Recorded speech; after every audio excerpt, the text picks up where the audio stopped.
Hi, everyone. Good morning. Today, we are joined by Dr. Mark Briesacher, our Chief Physician Executive here at Intermountain Healthcare, to give our weekly COVID-19 update to the community on what's been happening since the last time we spoke.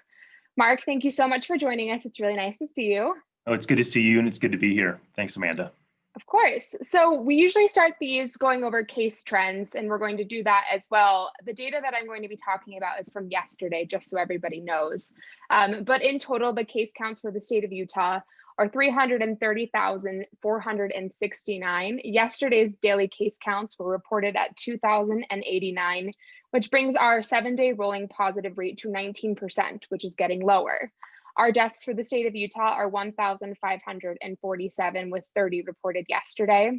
And our daily hospitalizations reported yesterday were at 529, which brings our ICU referral rate to 93.6%. We've also vaccinated 193,777 people in the state of Utah as well. So let's break that down a little bit. Mark, I'd love your perspective as a physician on how our hospitals and caregivers are doing. Thanks, Amanda. I had an opportunity to check in with our ICU medical director and our telecritical care medical director this week. I pretty much check in with them every week, especially when you see numbers like 90% ICU capacity across the system, and they're doing good. I think that we all have taken this on as this is our work. We care for people. We do the very best we can every day. We rely on each other and support each other in doing that. And so our teams are hanging in there. I think there's still that kind of continued energy around the fact that we are vaccinating. When you see the reports that the state has mobilized units to go to long-term care facilities to respond to outbreaks, we know that on the hospital side, that means that those people, our fellow Utahns who live in these facilities, are going to have that protection. And so it's the small things like that that we hang on to and creates hope for us. So thanks for asking. And as far as that rate, I mentioned that positive 7-day rate has significantly gone down since the last time we spoke. Well, what does that mean as a physician? And do you feel like we're moving in the correct direction as far as case counts go? So from my perspective and our team's perspective, what we're seeing here is the expected decrease after the holidays. So there was obviously a fair amount of exposure that took place at the end of December, first part of January. And what I think from a community perspective is you see the community going back to the regular routine of getting up every day, going to work, taking care of your families. And so that potentially is contributing to it.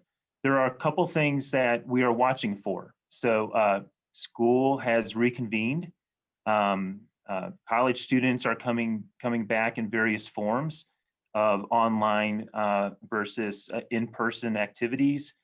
And even if they're online for classes, they may not be online for the things they do outside of class where they're getting together.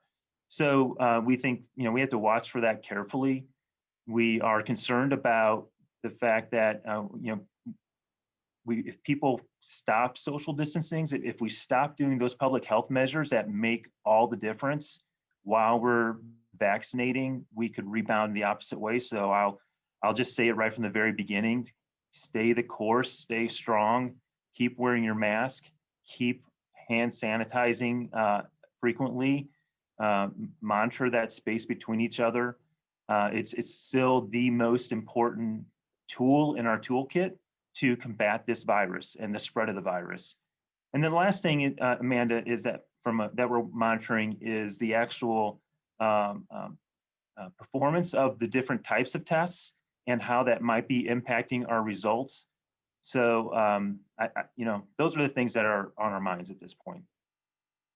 You bring up the different types of tests. Can you kind of explain to the public what types of tests are available and what the biggest differences between those are as well?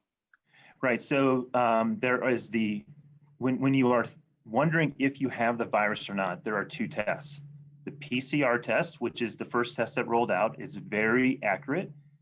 when you get a result, there's a high degree of reliability that the result is, if it's positive, you have the disease, and if it's negative, you do not have the disease.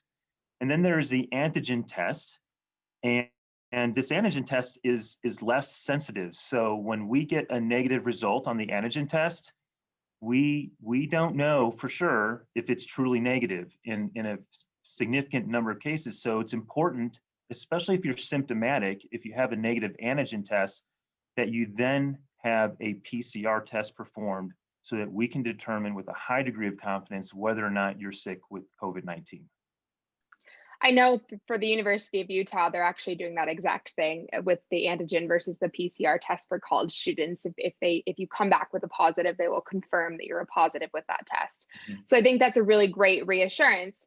You also mentioned the need to keep wearing a mask. And I think that brings up a really good point, even if you're vaccinated, even if you've gotten both doses of the vaccine, that you still have to have these public measures in place. So I want to just give an update around the vaccinations and how those have been going for the public first, and then we'll kind of move to more of an Intermountain employee side. Do you have any idea around a timeline on when we're going to start moving to those under that 70 years old age limit? Well, I don't know at this point. It really is dependent on the supply that we get. So we have a set number of vaccines that we get from Moderna and Pfizer every week. We are anxiously, all together with our state partners and with our other hospital partners, we're anxiously watching when will the next vaccine come online and go through the review process by the FDA and get that emergency use authorization. We hope that's the end of this month or first part of February, so that by mid-February, there could be more vaccine supply flowing to Utah and Idaho and Nevada and all the states across the country. Until then, we are partnering with our local health departments. It's been a really great thing to do, to have that relationship with whether it's Salt Lake County or Summit County or the Southwest Health Department or Weber Morgan or Davis County, all the 13 local health departments. We're staying in touch with them and helping them in every way that we can, whether that's by moving vaccine supply to them or seeing if we can help staff some of the clinics. We totally believe in and agree with the plan of using the vaccine supply that we get within 7 days of receiving it so that we can put shots in arms as quickly as possible. That brings up an interesting point around what Governor Cox kind of suggested yesterday during a press conference around the potential use of using that second dose that's reserved as a first dose.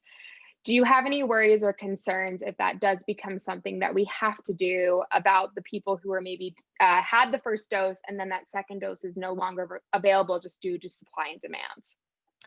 Yeah, I actually have significant worries about this. And I think that the governor's comments in his conversation with KUED yesterday and on his NPR interview, he shared some of those concerns that from a science perspective that we have.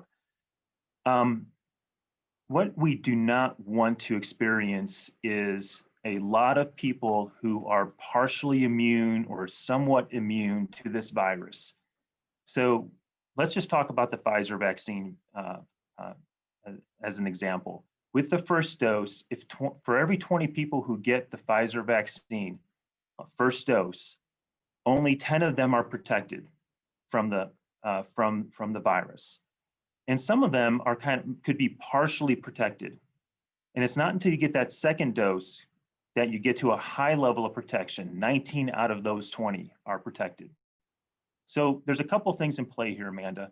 If we think that just giving one dose, and say we give that dose to 50% or 60% of the state, if only half of them are protected, then there's really only 25 to 30% immunity in the community at that point. That is not enough to change the course of this illness. And if you're tracking with what's happening in the United Kingdom, where they did make this decision, they still are experiencing extraordinarily high levels of hospitalizations and have a lot of pressure on their ICUs, even though they made this decision. The second concern that my partners in infectious disease have, and this actually is across multiple systems, is the idea that partial immunity could lead to this selection of a more dangerous mutant, the emergence of a new mutation. It's kind of like, I was watching the Jazz game last night, and it's kind of like when the defense isn't playing as good as it could. And so maybe they're stopping the third best scorer or the second best scorer on the team, but the best scorer is just reining him in from 3-point line, and we're losing. That's what partial immunity is going to be like, because if we're able to fight off the kind of the weaker viruses and variations, but we can't fight off the more tougher variation and mutated virus, then we will select for that, and then that will spread through the community, and we do not want that to happen. You bring up the new variant as well. I just want to touch on something really quick around that, and we'll talk more about this later. But is there any data yet to suggest that the vaccine is still effective against this new variant, the UK strand specifically, or are we still too early in that strand kind of making its way to the US to know the effectiveness of it? So we got a little bit of, I think Dr. Fauci talked about this a little bit yesterday. At a high level, I would say the science and the understanding is still evolving. What I see are early interpretations of potential scenarios. I always take a step back and say, well, what does this mean to us? What does it mean to everyone in Utah who's 70 years old? Does it change whether or not to get the vaccine? And the answer is no. So the most important thing is let's stay focused on getting vaccines into arms, following the plan that the state has outlined, and also preparing for when we do get more vaccine supply to then very rapidly pivot to having more sites, more locations. And I can tell you that at Intermountain Healthcare, that's exactly what we're doing at this point. In fact, it was a topic of the conversation this morning I had with one of our leaders who is leading in this space. Another question that was brought up to us today is, as the vaccine becomes more publicly available, are hospitals going to be keeping track of who is vaccinated if they do end up in the hospital with COVID? Is there going to be any sort of data that kind of shows the correlation between the two? Yes. So let me answer this in a couple ways. First of all, through the Utah State system, USIS, Utah State Immunization Information System, we have the ability to look up and see what the vaccination status is of any patient that comes into our system. And we're connected to the Idaho the same way. So we have the ability to know a person's vaccine status with respect to COVID-19 and with respect to any other vaccine that they have received and is recorded. So we absolutely will have the ability to track.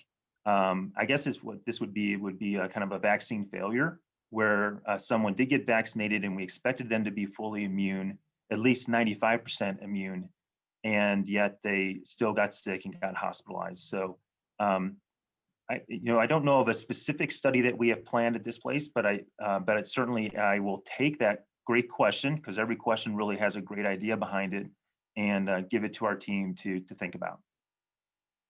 I think it would be interesting to kind of see what happens from that. And if anyone does present to the hospital that has had both doses of vaccines. I know that there's been cases of people getting COVID between the two because they're either kind of loosening up on what they've been doing to begin with, or they maybe had COVID before they got the first dose. So I think that's important to remember too. You brought up the 10 of 20 people is kind of only safe. Use safe in an interesting word, but from the disease until they actually get the second one. So that's important to remember when you start to see reports of this person had the vaccine but contracted COVID. Did they have the first dose or the first and second dose? So yeah, and maybe, Amanda, what I would add there is, again, the vaccine is 95% effective. So that still means 1 out of 20 people could get sick after being vaccinated. And this is why, even after vaccination, it's important to, again, wash hands, wear the mask, socially distance. I just think it's that promise we make to each other. I care for you, you care for me, so I'm going to do this. And so I really think it's important that we really hang in there on that part of the plan. I agree. Someone else wants to know around the possibility of a timeline for when we can expect the vaccines to start impacting our case counts and hospitalizations in Utah in a positive way. Okay, it's a great question. So we do model this, and I asked the team to look at both the impact of what is the level of community spread of the vaccine and the percentage of our highest risk population being vaccinated, and when could we expect to see our hospitalizations begin to fall due to the growing immunity of our highest risk patients. And our predictive analytics point to a kind of a late February, early March turn and decrease. Now, as I was looking at our numbers and preparing for this morning, I think, and also met with my colleagues from across the different systems yesterday, everyone's experiencing a decrease in hospitalization over the past week or so compared to what we experienced end of December and the first part of January. So that's, again, that's a really good positive trend. The point I want to make here, though, and this is, and it's really for the third time, as we see the vaccine and growing immunity have an impact, the thing that could absolutely turn that around and lead to a spike in cases again is if everyone relaxes and stops washing their hands and stops wearing a mask. The model assumes that we continue to mask and socially distance and wash hands. And so it's really important that we keep doing that as a community and as all of us personally. That's a really good point to make. I know that after I've received both doses, I kind of now in this mindset, okay, I feel a little bit safer, but I know that I still have to wear a mask when I go to the grocery store. I think it's going to be a while before my mindset switches for that, which I think is good, because you have to have this second backup step on what could potentially happen if you, like you said, that 5% can still contract COVID. And I think that's important to note. It's not 100% effective. Hey, maybe Amanda, can I throw something else in here? Yes. The other thing that is important to realize is no one in Utah is getting the flu, or not no one, so I won't speak in absolutes, but we have very few cases of the flu. We have very few kids being admitted to Primary Children's Hospital with severe respiratory syncytial virus, or RSV. I mean, I think many of you on the call know that this is typically the time of year where stories are being run about how busy our hospitals are with patients who have the flu and kids who have viruses like RSV and metapneumovirus and all those other respiratory viruses. And so we're healthier with respect to the other viruses. And so just another reason why we should all hang in there and keep doing these things. I also feel like this pandemic has kind of showed that if you are sick, it's very important to stay home, especially in a workplace situation. I feel like we used to say, go to work with a cold, and then it would kind of pass around your team and it'd be like, all right, who started it? And it's this never ending process of someone having a cold. So I think it's definitely helped that. I know I usually get sick during the winter and haven't at all this year, which is great. So it's not only helping COVID, like you said, but all the other respiratory illnesses that we have during the winter months, which is great. And that brings up another important point.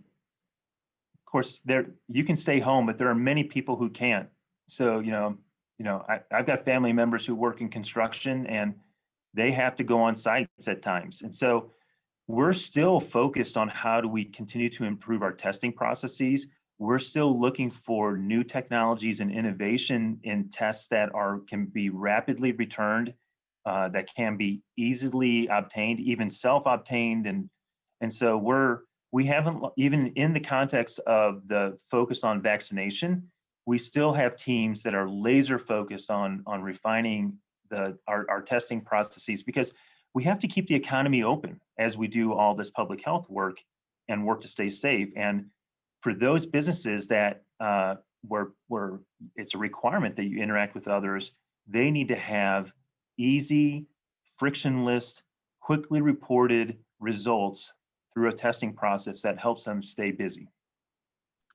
Yes, that's true. That the testing is going to be key to keeping, like you said, the economy running, and people that are have to go to work every day and leave their houses able to do that.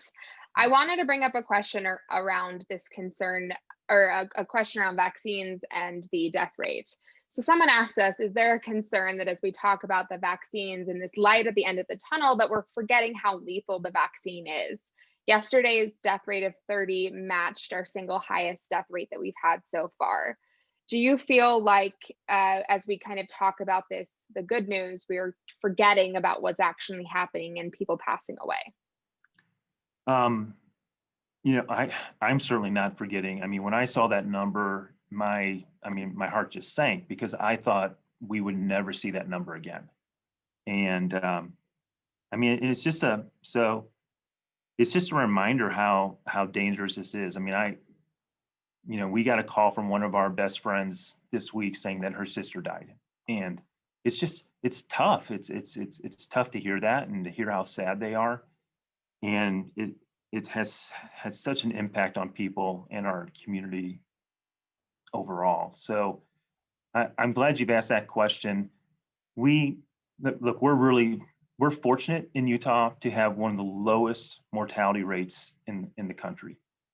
I think that's happened because we've always kind of had this idea of let's stay active and healthy as a community. It's happened because health systems have coordinated to transfer hundreds and hundreds of patients in between the different hospitals so that we never got one hospital that was overwhelmed with too many critically ill patients. Amanda, there was just an article that came out in JAMA that talked about the fact that when ICUs become overcrowded with really sick patients, the mortality rate goes up. But that hasn't happened in Utah because of the way that we've coordinated across the systems. So there's many reasons to be thankful for that low mortality rate. I guess my last thought here would be you can't talk about mortality rate without talking about the disparities in the mortality rates that have happened across the country and here in our states. And we have a lot to learn about this. I'm thinking about the governor's comments in his State of the State speech last night, because he spoke to this and the importance that the color of your skin and the language you speak at home and where you live should not determine what the outcome is that you have from any disease, COVID-19 or diabetes or heart disease.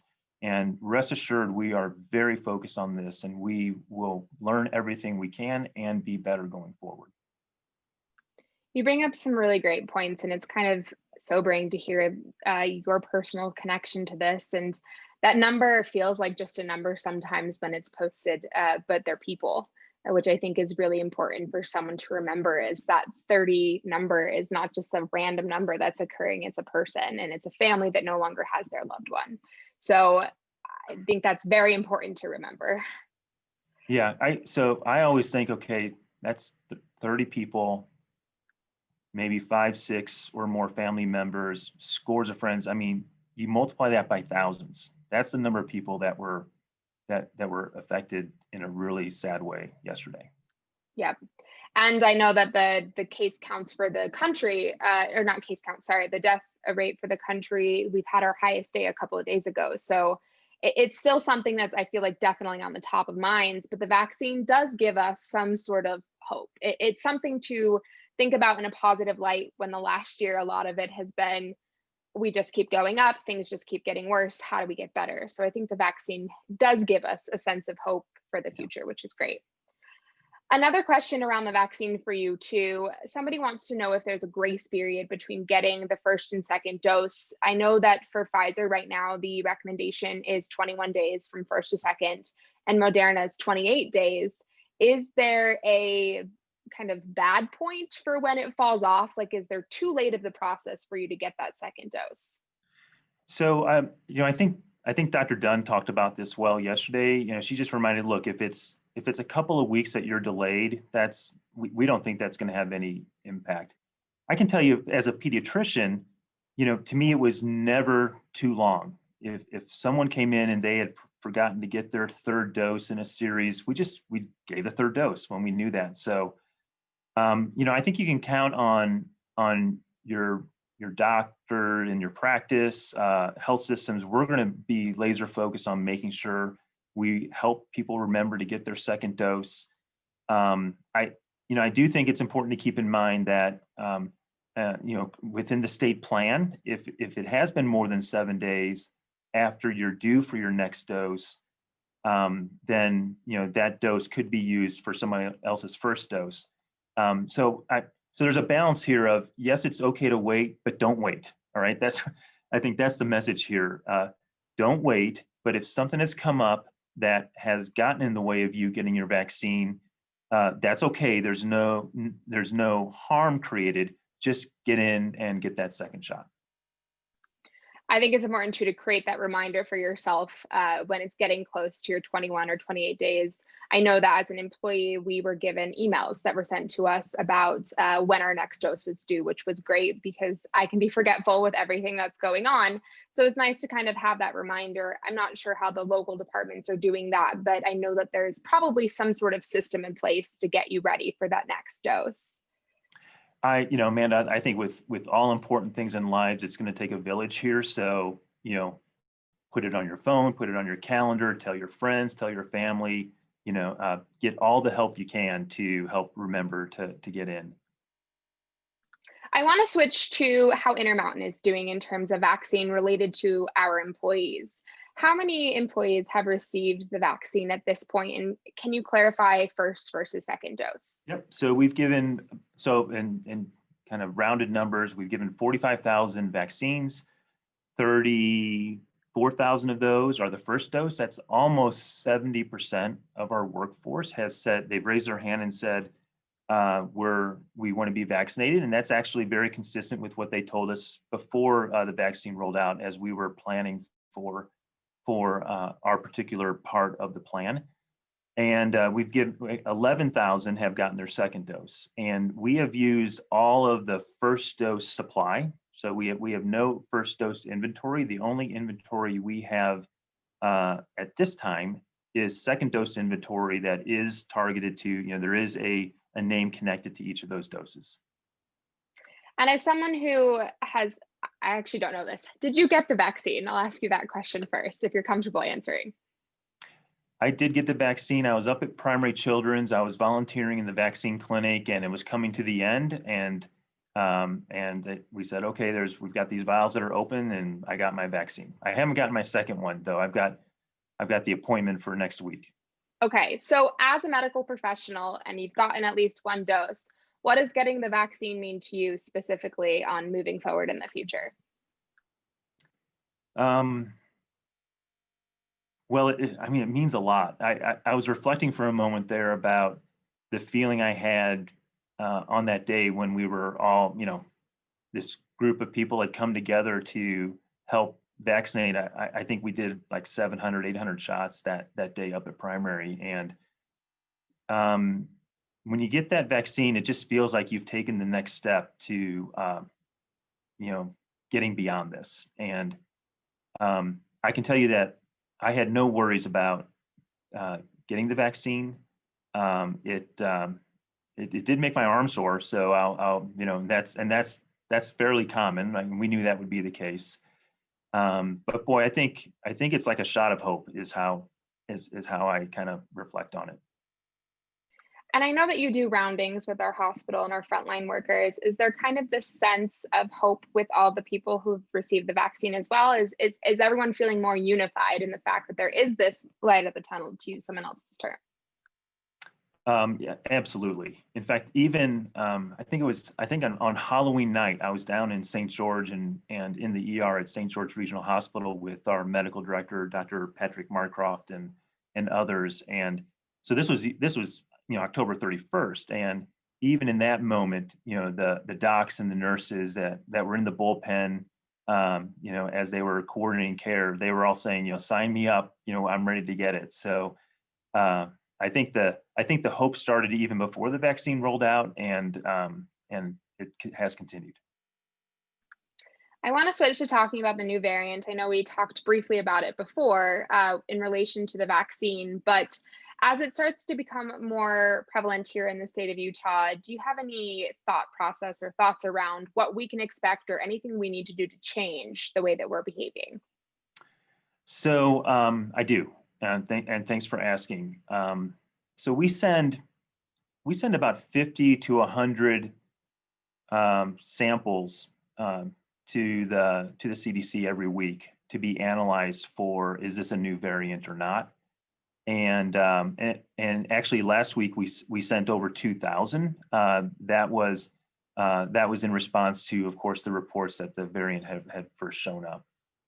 So we're watching for it carefully.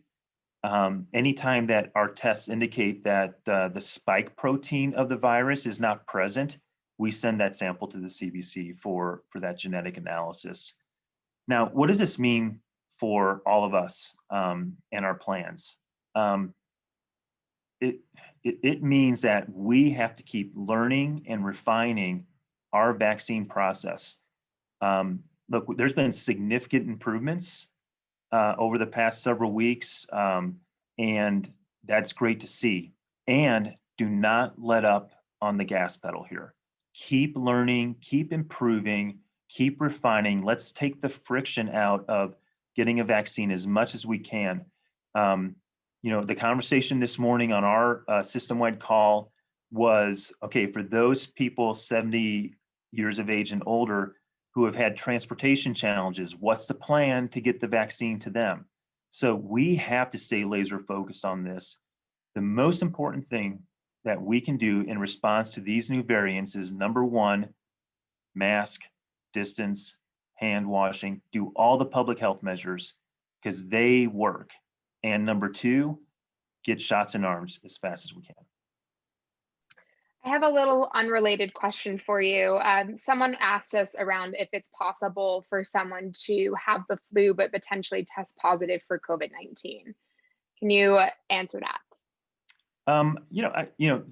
It is possible. So, but I'd say it's very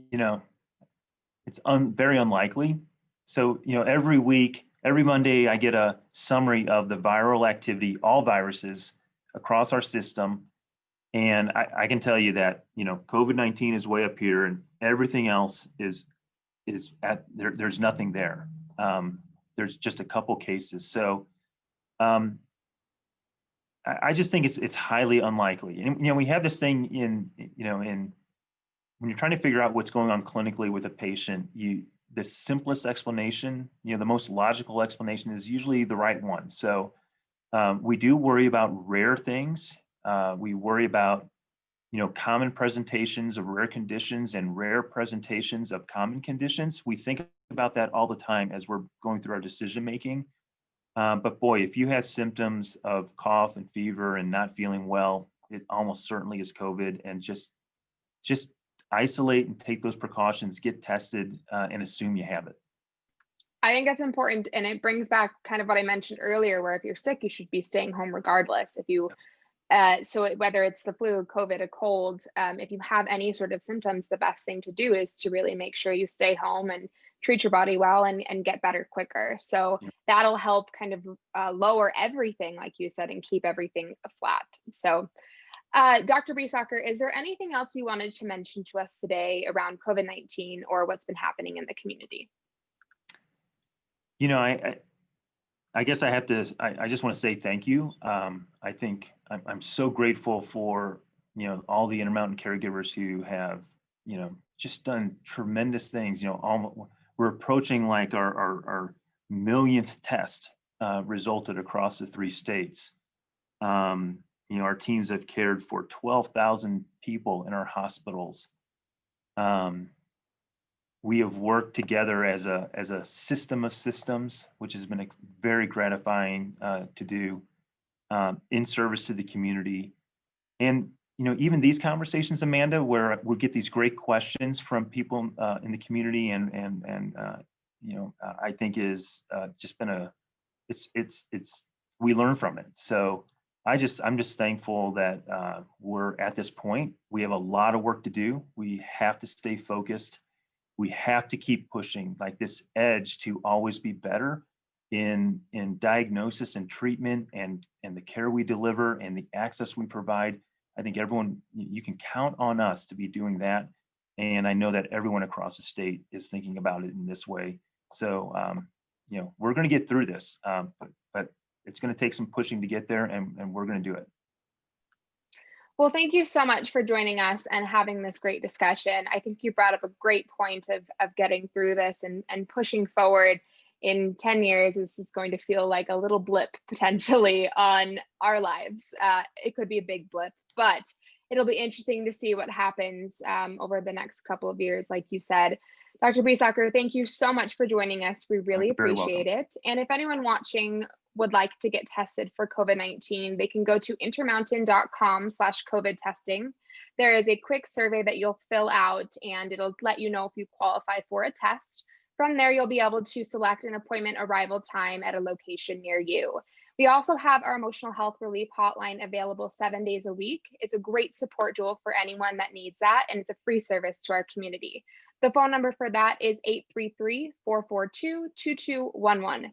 Thanks again, and we'll talk to you next time.